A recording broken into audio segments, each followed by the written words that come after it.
Ali karamallahu wajhah, sesungguhnya Nabi Muhammad di akhir hayat beliau, pada detik-detik terakhir nafas beliau, aku melihat beliau menggerakkan bibirnya dengan 2 kali gerakan.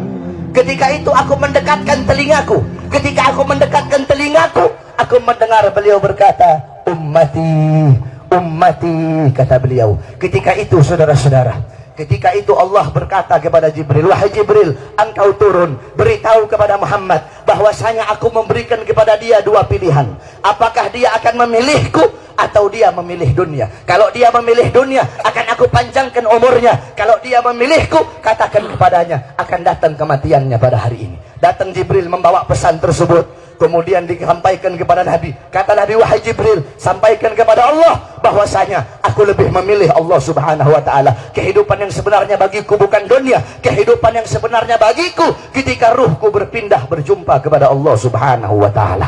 Akhirnya saudara-saudara, datanglah Israel. Datang Israel untuk mencabut nyawa Nabi Muhammad SAW. Ketika itu Nabi Muhammad SAW terbaring di rumah Sayyidatuna Aisyah di atas kasurnya. Ketika itu datang Israel. Israel pun izin untuk mencabut nyawa Nabi Muhammad. Apa kata Rasulullah SAW? Ketika itu ditemani oleh Jibril. Ya Khalili Jibril, wahai kekasihku Jibril, aku belum puas meninggalkan umatku kalau belum diberikan jaminan oleh Allah subhanahu wa ta'ala. Pergi Jibril menemui Allah subhanahu wa ta'ala. Fa'ahallahu ta'ala ala Jibril, basyirhu ya Jibril, innahu awwalu nasin khariju minal ardi idha bu'isu wa sayyiduhum idha jami'u, fabasyirhu innal jannah muharramatun alal umam qabla an tadkhuluha ummatuh. Wahai Jibril, sampaikan kepada Muhammad, dia manusia yang pertama kali akan aku bangkitkan di hari kiamat dan menjadi manusia yang memimpin seluruh manusia kelak pada hari kiamat. Dan sampaikan kepadanya jaminan dariku bahwasanya sorga aku haramkan untuk dimasuki oleh siapapun sebelum sorga dimasuki oleh umatnya. Ini jaminan dariku wahai Jibril.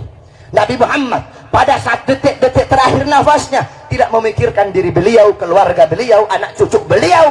Yang beliau pikirkan kalian sebagai umat, saudara-saudara. Apakah cukup sampai di situ?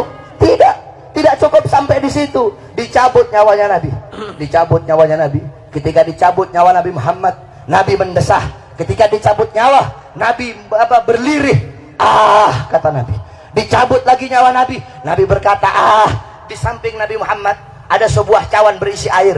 Beliau letakkan tangan kanan beliau. Beliau usapkan keringat, peluh-peluh, keringat-keringat yang keluar di wajah beliau. Beliau berkata, ya Khalil ya Israel, wahai kekasihku Israel, apakah seperti ini rasa sakit dicabut nyawa wahai Israel? Saudara-saudara, Nabi Muhammad yang sholat sampai kakinya bengkak, Nabi Muhammad yang sholat sampai kakinya keluar nanah, merasakan sakit ketika dicabut nyawa. Bagaimana dengan orang-orang yang lalai dari sholatnya, saudara-saudara? Nabi Muhammad, manusia yang paling mulia, khairul khalqillah, khairul wafa, wa bahrus safa, merasakan sakit ketika dicabut nyawa. Bagaimana dengan para pendosa? Bagaimana dengan orang-orang yang durhaka kepada Allah subhanahu wa ta'ala? Dicabut nyawa Nabi Muhammad SAW. Kata beliau, apakah seperti ini rasa sakit dicabut nyawa?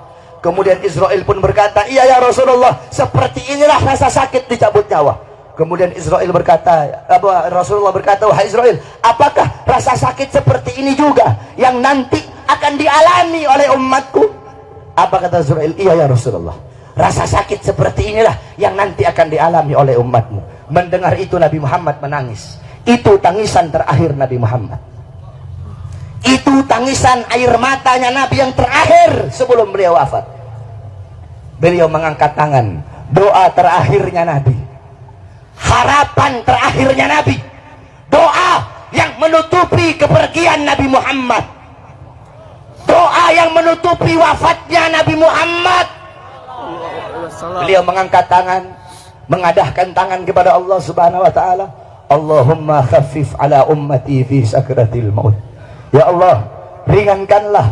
Ya Allah, permudahkanlah sakratul maut umatku. Ya Allah, ya Allah, aku nabi mereka, aku pemimpin mereka, aku penanggung jawab mereka. Berikan seluruh rasa sakit sakratul maut mereka kepada aku ya Allah. Biar aku menanggung rasa sakit sakratul maut umatku ya Allah. umatku tidak akan kuat, umatku tidak akan mampu ya Allah. Biar aku menanggung seluruh sakratul maut mereka. Berikan rasa sakit sakratul maut mereka kepada aku ya Allah. Gimana kalian untuk Nabi Muhammad? Apa yang telah kalian lakukan untuk Nabi Muhammad SAW? Sudahkah kalian menyenangkan hatinya Nabi? Sudahkah kalian mengorbankan jiwa, nyawa, darah, harta kalian untuk Nabi Muhammad SAW? Para sahabat-sahabatnya Nabi mengorbankan jiwanya, nyawanya, darahnya, hartanya. Sumayyah, wanita yang tua renta, dipaksa keluar dari ajarannya Nabi, dikubur setengah badan, ditombak, keluar isi perutnya, dicambuk. Hei Sumayyah, keluar kamu dari ajaran Nabi. Apakah Sumayyah lebih memilih kesenangan dunia? Apakah Sumayyah lebih memilih kebebasan dunia? Sumayyah lebih memilih mati daripada harus meninggalkan ajaran Nabi Muhammad. Allahu Akbar.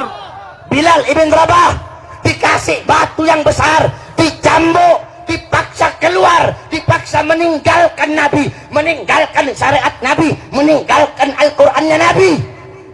Apakah Bilal lebih memilih kesenangan dunia? Apakah Bilal lebih memilih kebebasan dunia? Apa kata Bilal? Walaupun tubuhku dipotong-potong menjadi bagian-bagian yang kecil untuk menghentikan kecintaanku kepada Nabi, dengan dipotong-potong tidak akan berhenti kecintaanku, malah dengan dipotong-potong hanya akan menambahkan kecintaanku kepada baginda Nabi besar. Allahu Akbar. Setelah Nabi Muhammad SAW wafat, para sahabat itu tidak ada gairah hidup, saudara-saudara. Ada seorang wanita yang dimana galat li Aisyah, ya Aisyah, ikshif li qabrin Nabi. Wahai Aisyah, hingkapkan, bukakan bagiku kuburnya Nabi. Dibuka kuburnya Nabi, masuk ini perempuan di depan kuburnya Nabi. Fabakat hatta matat. Itu wanita menangis depan kuburnya Nabi sampai dia mati.